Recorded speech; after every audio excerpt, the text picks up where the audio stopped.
오늘은 지난주에 이어서 고대가요 작품을 수업할 거고요. 그 중에서 하나인 구지가라는 작품을 설명드리도록 하겠습니다. 자, 이 작품도 지난주와 마찬가지로 이 작품과 관련된 배경 지식 그리고 제목의 의미 이런 것들을 다룬 다음에 작품 내용을 해석하고 이제 10분 안에 내용을 마무리하는 것으로 진행하겠습니다. 자, 일단 구지가라는 작품의 제목부터 볼 필요 있는데요. 자, 구지가라는 작품의 제목의 이 구는 거북이란 뜻입니다. 거북이란 뜻이고, 근데 이제 중요한 거는 지라는 단어의 해석인데요. 제가 이 지라는 단어를 찾아봤는데, 뭐 뜻이라는 의미도 있고, 아니면은 뭐 맛보다라는 뜻도 가지고 있다고 하더라고요. 그래서 이렇게 해석하면은 이게 어떻게 해석될까 고민을 했는데, 그냥 이거는 제가 생각하기로는 거북이의 의미 또는 거북이의 뜻을 가진 노래 이렇게 해석할 수도 있을 것 같고요. 또는 거북이를 맛보다, 그러니까 거북이를 먹는 것에 대한 노래다 이렇게 해석할 수도 있지 않을까라고 제가 생각을 해봤습니다. 그래서 다시 정리하면 첫 번째 의미는 거북이의 의미를 가진 노래라는 뜻으로 해석을 할 수 있을 것 같고요. 두 번째는 거북이를 먹는 노래 이렇게 해석할 수 있을 것 같습니다.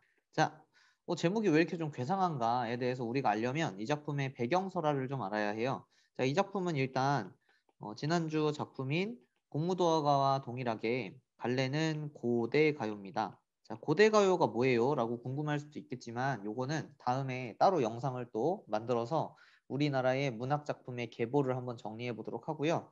일단 옛날 노래다 정도까지만 지금은 알아주시면 좋을 것 같고, 옛날 노래기 때문에 한글이 없었겠죠? 그래서 한글 대신 한자로 기록한 한역 시가가 되겠습니다.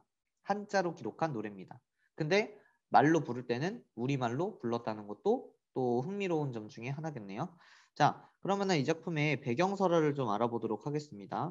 자, 이 작품의 배경설화를 알기 위해서는 우리는 뭐 예전에 우리 뭐 삼국시대라고도 배우고 아니면은 뭐 사국시대라고도 부르고 뭐 이렇게 부르는 그때 당시의 시대인 우리 고려, 백제, 신라 이런 나라들이 있었던 시대로 거슬러 올라가야 되는데요. 그 중에서도 제가 왜 사국시대라고 했는지 대충 눈치가 채졌나요?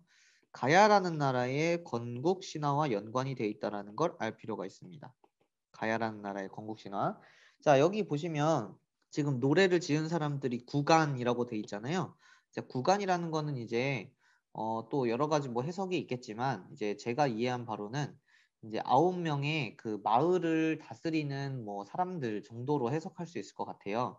그래서 가야의 건국 신화에서 이 가야라는 이 동네, 그러니까 가야라는 국가가 완벽하게 세워지기 전에는 이제 여기에는 왕이 없었던 거죠. 왕이 없었는데 왕 대신에 이제 구간이라는 사람들이 이제 여기를 다스리고 있었던 겁니다. 이런 상황에서 이제 배경설화를 대략적으로 제가 소개해주면, 자, 이런 상황에서 이제 뭐 그 마을 사람들이 이제 그 다 같이 모여서 노는 날 문득 그 구지라는 어떤 그 지역 너머에서 무슨 소리가 났답니다.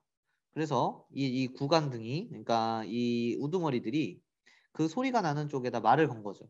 거기 누구가 있느냐 또는 사람이 있느냐 이렇게 했더니 그 뭐 언덕이라면 언덕이고 그 너머에서 우리가 였습니다. 우리가 여기 있습니다라고 대답하는 소리가 났고, 그래서 이제 이곳이 어디냐라고 구간이 물어봤더니 그 건너에 있는 목소리가 여기가 구지입니다. 이렇게 얘기를 하면서, 자, 그 건너편에 있는 그 목소리들이 이렇게 얘기를 했답니다.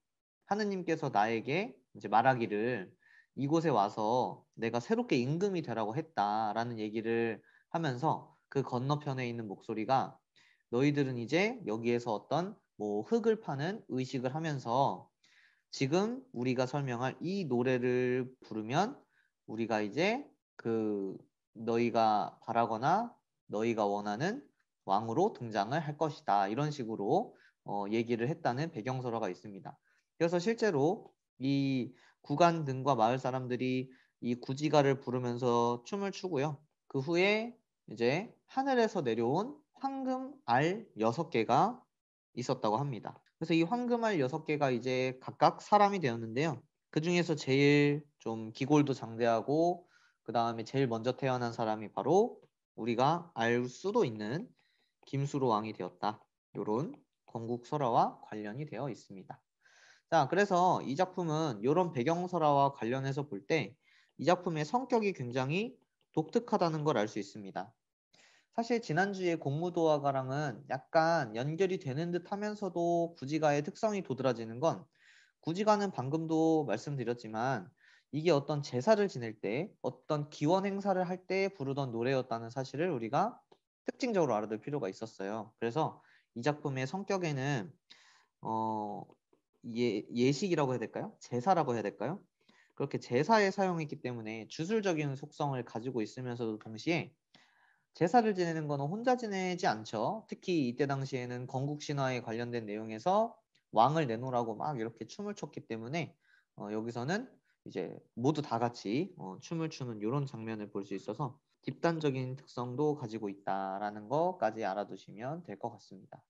자, 그러면 대략적인 구지가의 배경 설명 끝났고요. 그러면은 이제 본문으로 들어가서 이제 이 작품이 내용적으로 어떻게 구성되는지 또 학교 시험에는 어떻게 출제되는지 한번 자세히 보도록 합시다. 자, 내용 볼게요. 거부가 거부가 이렇게 이름을 부르고 있습니다. 자, 이거는 조금 어려운 표현으로 할게요. 호명하고 있습니다. 대상을. 이름을 부르고 있지요. 자, 근데 이렇게 이름을 부를 때는 우리 문학적 표현법에서 돈호법이 사용되었다라고 설명할 수 있기 때문에 여기다가는 돈호법이 사용되었다라는 거 알아두시면 좋을 것 같고요. 이거를 또 다른 표현으로는 뭐 말 건네는 방식이다. 이렇게 표현할 수도 있으니 이 내용도 알아주시면 좋겠습니다. 자, 그 다음에 이제 두 번째 머리를 내어라 라고 하고 있습니다. 어떻습니까? 여기서는 명령하고 있죠. 그래서 호명 밑에 명령이 이어지고요. 자, 그러면은 지금 거북이에게 머리를 내어달라고 하는 것이 과연 상징적으로는 어떤 의미를 가지느냐 우리가 고민해 볼 필요가 있습니다. 그래서 요거를 이렇게 빼서 정리를 한번 해볼게요. 자, 거북이는 사실 기본적으로 뭐 신성한 의미를 이때 당시에 가졌던 것 같아요. 그래서 아까 이제 배경설화에서 말씀드렸지만 이 구간 등이 원하는 것은 왕입니다. 왕이 없기 때문에 이 동네에는 왕이 우리에게 왔으면 좋겠고 그래서 왕을 달라고 하는 거기 때문에 자 여기서 이 머리는 구간 등 마을 사람들이 원하는 왕의 존재가 될 거예요. 근데 왕을 누가 줍니까? 왕을 누가 쉽게 줄 수 없죠. 일단 왕은 사람이기도 하고 동시에 어떤 높은 존재이기도 하니까 평범한 사람들이 왕을 만들어낼 수 없단 말이에요. 이때 당시에 시대적인 어떤 시선에선. 그래서 여기서 이 거북이는 하늘 그 자체가 되거나 아니면은 신적 존재가 될 거라는 사실을 우리가 알아둬야 됩니다. 그리고 이거는 배경설화와도 밀접한 연관이 있는 거죠. 왜? 우리 고구려 건국신은 어떻습니까? 태양의 자손이 주몽이 되죠. 단군신은 어떻습니까? 마찬가지 하늘의 하느님의 자손이 단군이 되죠. 즉 우리 김수로 왕도 하늘에서 내려온 사람이 왕이 되어야 되는 맥락을 가지고 있기 때문에 여기서 거북이는 하늘이자 신으로 의미를 해석할 수 있다는 점까지 알아주시면 좋을 것 같아요. 자, 이렇게 정리가 됐고요. 자, 그 다음에 이제 세 번째 줄입니다. 자, 내어놓지 않으면이라고 가정하고 있네요. 뭐뭐하지 않으면 가정 표현 쓰고 있고요. 그리고 마지막에 구워서 먹으리라. 자, 여기서는 협박 또는 위협하고 있다라고 정리해 주시면 될 것 같습니다. 협박과 위협을 하고 있다. 자, 근데 여기서 이 협박과 위협의 의미가 여러 가지 의미를 가지죠. 왜냐하면 이거는 말 그대로 신을 협박한다는 게 과연 무슨 의미일까? 이렇게 우리가 평상시에 우리의 인생과 삶을 비유해서 볼 때는 신한테 오히려 부탁해야 되는 거 아닌가? 이런 생각을 할 수 있는데 사실 이거는 이제 이 작품의 문학적 성격과 배경설화를 반영해서 보면 이 작품은 여기 이렇게 정리가 되는 거죠. 간절한 소망 또는 간절한 요구를 오히려 강조해서 표현하려고 이렇게 협박을 사용했다는 걸 우리가 이해해 줄 필요가 있습니다. 그래서 이건 단순히 나는 그냥 받아도 그만 안 받아도 그만이야 이렇게 좀 센 척하는 게 아니라 그만큼 간절하게 왕을 내려주기를 바라고 있다라는 점을 기억해 주시면 좋을 것 같습니다. 자, 내용적으로 별로 어렵지 않죠. 그래서 사실은 이 작품 그 자체만으로 문제 나오거나 이 작품 자체만으로 우리가 어려워서 막 고통받는 경우는 없습니다. 오히려 이제 요건 다음 주에 할 건데요.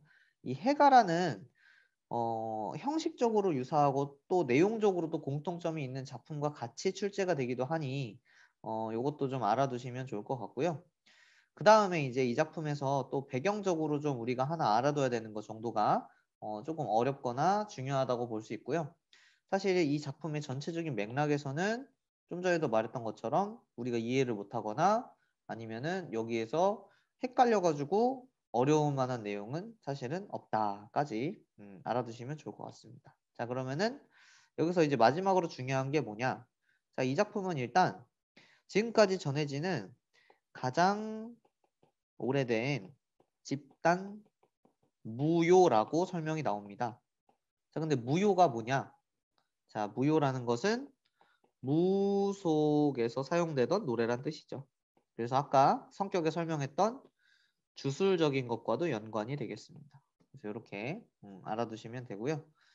그 다음에 또 우리가 하나 알아둬야 된다면 자, 자신들이 원하는 바를 부탁하거나 하는 게 아니라 강조해서 표현했고 원하는 바를 보다 직설적으로 표현했다는 요 의미 또한 알아둘 필요가 있겠습니다. 사실 그래서 이게 시대적으로는 어떤 게 먼저고 후고 솔직히 저는 잘 모르겠는데 이제 우리 공무도화가, 구지가, 황조가 이렇게 고대 가요를 배워가면서 저는 설명을 할 때 순서를 이렇게 놓는 편입니다. 구지가가 있고 그리고 공무도화가가 있고 그 다음 마지막에는 황조가가 있다 이렇게 설명하는 편인데 이거는 왜 이렇게 제가 설명을 하냐면 어 이제 이렇게 가볼게요. 고대 가요들은요 처음 시작은 오히려 구지가의 성격들을 많이 가지고 있었다고 추정이 됩니다. 무슨 말이냐면 집단적이고 주술적인 내용들을 많이 가지고 있었다라고 추측이 되는데 그게 점차 시대가 변화해 가면서 이제 개인적이면서도 슬픔을 드러내는 서정적인 노래로 많이 변화하였다라고 추정을 하고 있거든요. 이것도 뭐 제가 고전문학 전공자가 아니기 때문에 정확하게 알 수는 없으나 이렇게 고등학교 문학에서는 설명하고 있기 때문에 이런 내용을 고등학교 학생들은 그래도 알아둘 필요가 있을 것 같아서 설명을 한번 해봤습니다. 네, 오늘 시간이 10분 거의 맞췄을 것 같은데요. 네, 그러면은 부지가 여기까지 설명하고 다음 주에 해가로 다시 찾아뵙겠습니다.